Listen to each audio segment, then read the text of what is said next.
कहानी की शुरुआत में हमें ईरान का एक रेगिस्तान दिखाया जाता है जहां ईरान का एक न्यूक्लियर प्लांट एक्टिव होता है, जहां पर भारी मात्रा में न्यूक्लियर वेपन्स बनाए जा रहे होते हैं और इस प्लांट की भनक अमेरिका को लग जाती है। अमेरिका अपने 2 CIA एजेंट्स को वहां इलेक्ट्रीशियन बनाकर भेजता है क्योंकि वहां ठीक से इंटरनेट काम नहीं कर रहा था और ना ही बिजली सप्लाई ठीक थी। ये न्यूक्लियर प्लांट ईरान के एक शहर से कुछ ही दूरी पर था। वहां पर ईरानी सेना के कमांडोज होते हैं, लेकिन उनको शक नहीं होता कि ये लोग जासूस थे। फिलहाल इसका नाम टॉम होता है और इसका नाम ओलिवर होता है। टॉम अंडरग्राउंड बने प्लांट के अंदर जाता है जहां पर बहुत सारे वायर होते हैं। टॉम वहां जाकर एक हाईटेक माइक्रो बम इंस्टॉल कर देता है। इसके बाद वो ऊपर आ जाता है। हालांकि ईरानी सैनिक उससे पूछताछ करते हैं, लेकिन वो अपना मोबाइल निकाल कर उन्हें दिखाता है कि देखो उसने इंटरनेट ठीक कर दिया है, अब मोबाइल पर आराम से फुटबॉल मैच देखे जा सकते हैं। खैर वहां से दोनों एजेंट्स गाड़ी से निकल जाते हैं। अमेरिकी कंट्रोल रूम को उसे प्लांट का सारा एक्सेस मिल जाता है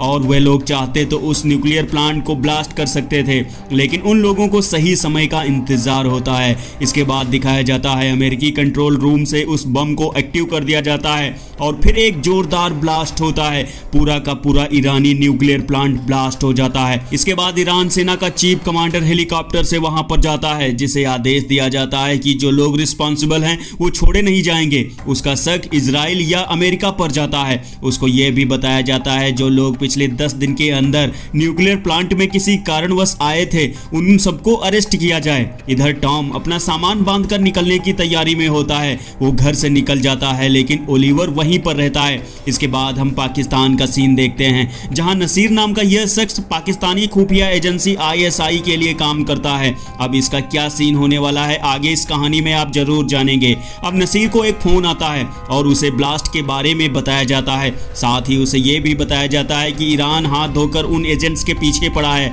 उससे पहले अगर पाकिस्तान उसे अपने कब्जे में कर ले तो वो ईरान से उसके बदले अच्छी खासी रकम ले सकता है। मतलब पाकिस्तान इसमें अपना फायदा देख रहा था। इधर टॉम एयरपोर्ट पर पहुंच जाता है। उसकी फ्लाइट अभी थोड़ा लेट होती है, लेकिन तभी उसके पास एक मैसेज आता है और उसे बताया जाता है कि उसे एक शख्स जिसका नाम रोमन है उससे मिलना जरूरी है।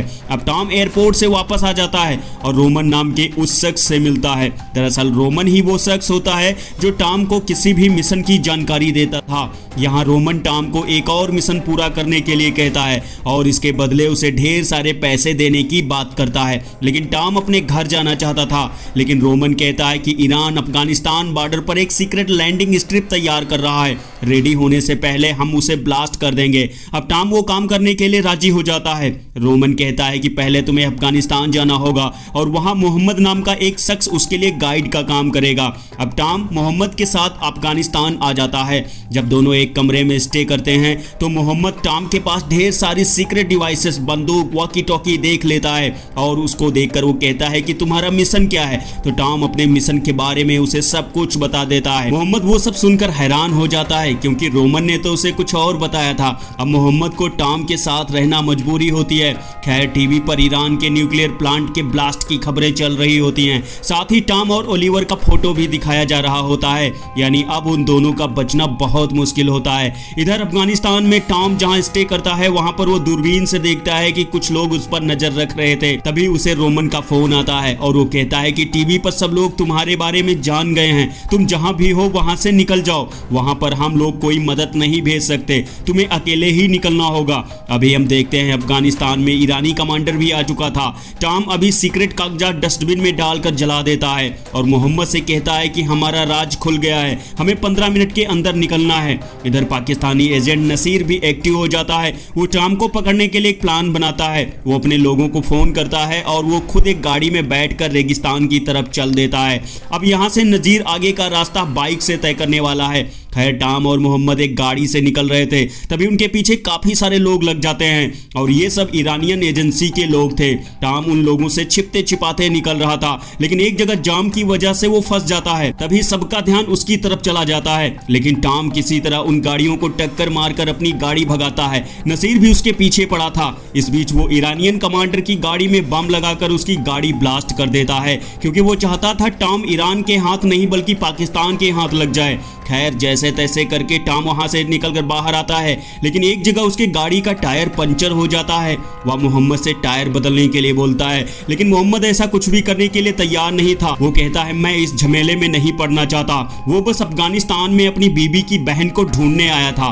फिलहाल टॉम के समझाने पर मोहम्मद मान जाता है और वो गाड़ी का टायर बदलता है। इसके बाद दोनों वहां से निकल जाते हैं। इसके बाद हम नसीर को देखते हैं। रेगिस्तान में उसे एक लड़का मिलता है और वह उसे पूछता है क्या इधर से कोई गाड़ी निकली है, तो लड़का उसे सच सच बता देता है। अब नसीर उसी डायरेक्शन में जाता है जिधर गाड़ी गई हुई होती है।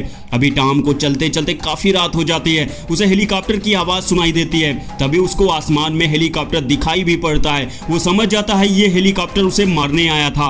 हेलीकॉप्टर में बैठा कमांडर उस पर ताबड़तोड़ गोलियां चला रहा था। टॉम भी उस पर गोलियां चलाने लगता है। वो मोहम्मद को वहां से भागने को बोलता है। हेलीकॉप्टर एक जगह लैंड होता है और हेलीकॉप्टर से दो कमांडो उन दोनों को मारने के लिए निकलते हैं, लेकिन टॉम बहुत शातिर था। उसे ऐसी स्थिति से निपटने की ट्रेनिंग मिली हुई थी। वो एक एक करके दोनों कमांडोज को ढेर कर देता है। इसके बाद टॉम हेलीकॉप्टर को भी मार गिराता है और इस हादसे में ईरान के उस कमांडर की भी मौत हो जाती है। इधर रोमन को दिखाया जाता है जो अफगान कमांडोज से मिलता है।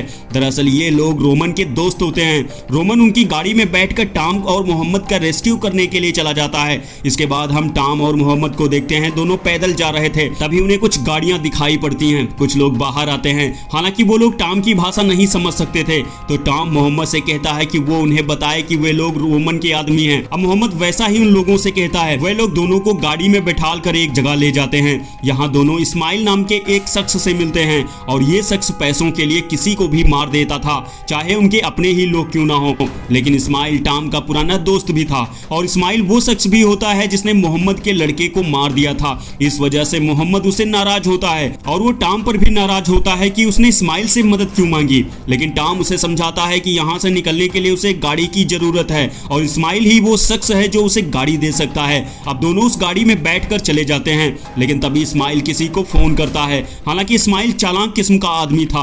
अब टॉम जिस गाड़ी में जा रहा था वो देखता है उसके सामने कई सारी गाड़ियां आ जाती हैं। टॉम समझ जाता है इस्माइल ने उसके साथ गद्दारी की है। अब ये लोग दोनों को पकड़कर साथ लिए जाते हैं और दोनों को बांधकर बहुत मारते हैं। ये शख्स जिसका नाम रसूल है वो टॉम से कहता है कि उसके बदले उसे ढेर सारा पैसा मिलेगा। इसी बीच बहुत सारी गाड़ियां वहां पर पहुंच जाती हैं क्योंकि रोमन अपने अफगानी कमांडोज के साथ वहां पहुंच चुका था।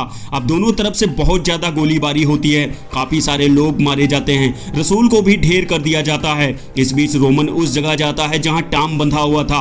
वो उसे फ्री करता है। इसके बाद टॉम मोहम्मद के पास जाता है और रोमन टॉम मिलकर मोहम्मद को फ्री करते हैं। इसके बाद हम देखते हैं वहां पर नसीर नाम का वो शख्स भी आ चुका था।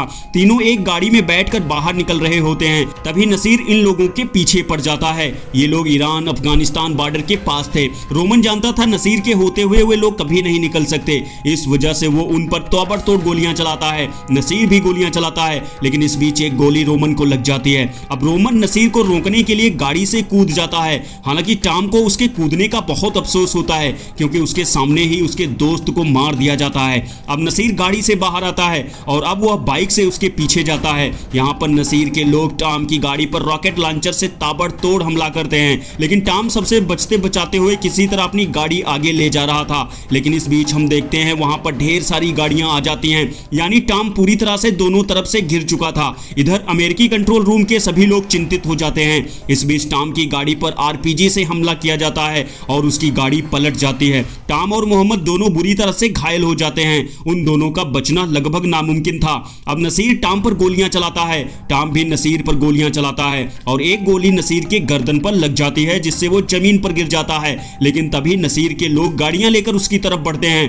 टॉम मोहम्मद से कहता है कि मुझे माफ करना, मैं तुझे नहीं बचा पाऊंगा, हम दोनों साथ साथ मरेंगे। इधर अमेरिकी कंट्रोल रूम में CIA हेड ऑर्डर देता है उन सभी गाड़ियों को उड़ा दिया जाए। हालांकि किसी जासूस को बचाने के लिए ऐसा करना इंटरनेशनल पॉइंट ऑफ व्यू से अनलीगल होता है, लेकिन वो कहता है कि मैं अपने लोगों को अपनी आंखों के सामने मरता हुआ नहीं देख सकता और वो उन गाड़ियों को उड़ाने का आदेश देता है, साथ ही अपना इस्तीफा भी दे देता है। इसके बाद अमेरिका का वो फाइटर ड्रोन जो पूरी घटना पर नजर रख रहा था एक एक करके सभी गाड़ियों को उड़ा देता है। इसके बाद टॉम मोहम्मद को लेकर बॉर्डर पार कर जाता है जहां एक अमेरिकी प्लेन उन सब का इंतजार कर रहा था और यहीं पर तो इन लोगों को पहुंचना था। दोनों प्लेन में बैठकर चले जाते हैं। अभी हम देखते हैं टॉम अपने देश वापस आ जाता है जहां एयरपोर्ट पर उसकी बेटी उसका इंतजार कर रही थी। उसकी बेटी टॉम से मिलकर बहुत खुश खुश होती है। इधर मोहम्मद भी अपने घर वापस आ जाता है, वह भी अपनी बेटी और छोटे बेटे से मिलता है। इस तरह ये कहानी यहीं पर समाप्त हो जाती है। दोस्तों वीडियो यहाँ तक देखने के लिए आप सबका दिल से बहुत बहुत धन्यवाद। हो सके तो एक लाइक जरूर करना।